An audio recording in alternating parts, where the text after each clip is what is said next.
الله الرحمن الرحیم. زه یم ستاسو ورور ستاسو کشر منتظر شاه او تاسو دې ټایم کې ګورئ راه سکون، یعنی کې د سکون لاره، د خوشحالۍ لاره. نن خبره به زه تاسو سره ډسکس کوم په مصیبتونو. ما ډېر خلک داسې ولیده د کرونا د کاروباري هم حالات ډېر لکه د خلکو خراب دي. د کرونا ډېر خلکو کارونه خراب کړه. ما ډېر خلک داسې ولیده چې یاره ډېر غیر خبرې ما واورېدې، نعوذ بالله ډېرې توبې مې وباسلې، ډېر خفه م شوم. د دې خلکو په دې ایمانونو باندې الله دې معافي وکړي. مصیبتونه څه خلک داسې دي چې هغوی په ذهن کې په زړه کې دا خبره همیش ناسته وي چې د دنیا د ټول مصیبتونه چې دي دا صرف او صرف په ما دي. دا مکمل غلطه خبره ده. یار دا صحت چې الله تعالی ښه درکړی دی نو دا یو نعمت هم دی، یو بهترین نعمت هم دی.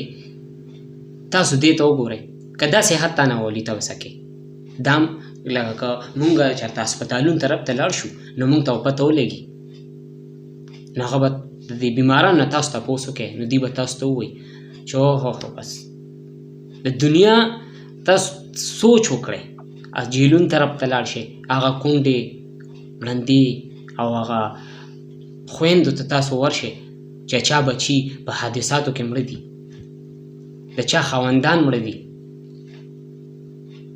څوک د هیرو نه زیرو ته راله، د هغې طرف ته تاسو وګورئ. او نن سبا سوشل میډیا دور دی، تاسو لږ نظر واچئ، تاسو ته پته ولګي چې په دنیا کې دا مصیبتونه پر خلکو باندې څونه ډېر دي. او مصیبت ګورئ او تکلیفات او امتحانات صرف د غریب دپاره نه دي. که یو انسان وي دا صرف د غریب دپاره دي، دا د امیر دپاره هم دي او د غریب دپاره هم دي. او مصیبتونه خو یار په هر انسان راځي. ما ته په دې موقع باندې د علي رضی الله تعالی عنه یو قول وي، د مصیبتونو مقابله چې کم ده نو هغه په صبر پکار ده، او د الله تعالی نعمتونو د حفاظت چې کم دي دا په شکرګزارۍ پکار دی.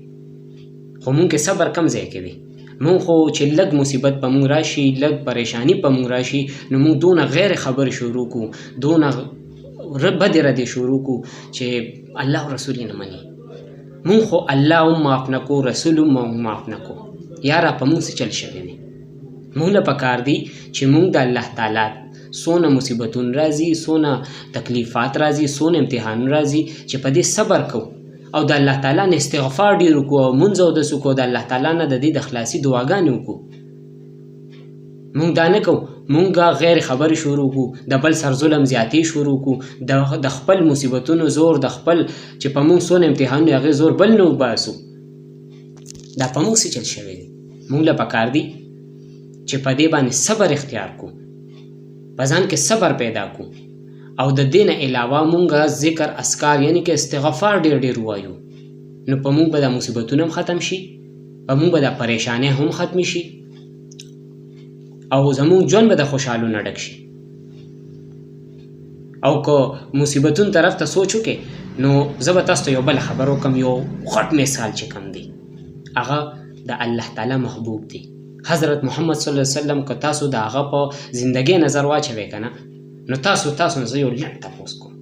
تاسو به چېرته په ژوند کې په دې اوسنۍ زمانې کې به تاسو څوک چېرته نه لیدلي، سوشل میډیا دور دی که نه، خو یو کس به تاسو چېرته داسې نه لیدلي چې په خېټه پسې به یې کاڼي تړلي. حضور صلی الله علیه وسلم د لوږې د لاسه په خېټه پسې کاڼي تړلو.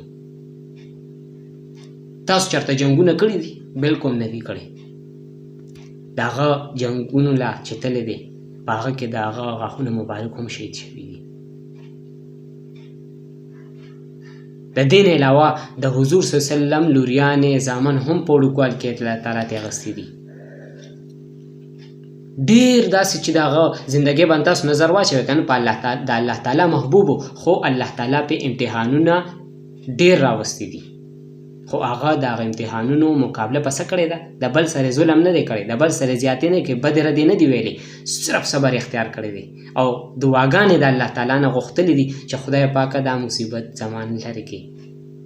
دې کې ما پاس کې په دې امتحاناتو کې چې کم امتحانات تا په ما راوستي دي. نو زه به تاسو له دا اخرنۍ دا یو مشوره درکړم چې مهرباني ده وکړئ چې د الله تعالی پسې بدې ردې مه وایئ، د خولې نه غیر خبرې مه وباسئ، په دې الله تعالی موږ نه نور ناراضه کېږي، په موږ دا مصیبتونه به نور سیوا شي. که زموږ کورنۍ مسلې دي په موږ راځي، یا د کاروباري مسلې، یا ژوند کې هر داسې مصیبت په موږ راغی، یا امتحان راغی. امتحان خو په دوه شکل راځي، یا به عذاب وي یا د الله تعالی طرف نه امتحان وي. نو موږ که صبر اختیار کړو، استغفار ډېر ووایو، دا به الله تعالی لرې کړي او زموږ ژوند به د خوشحالو نه ډک شي. نو موږ له پکار دی چې موږ په ژوند کې صبر او استغفار او د الله تعالی ذکر او سجدې او د الله تعالی د غوښتو طریقې زده کړو، نو زموږ ژوند به د خوشحالو نه ډک شي. انشاءالله بیا به بله ویډیو کې تاسو سره زه په بل ټاپک باندې ډسکس کوم، بلې خبرې، نورې خبرې.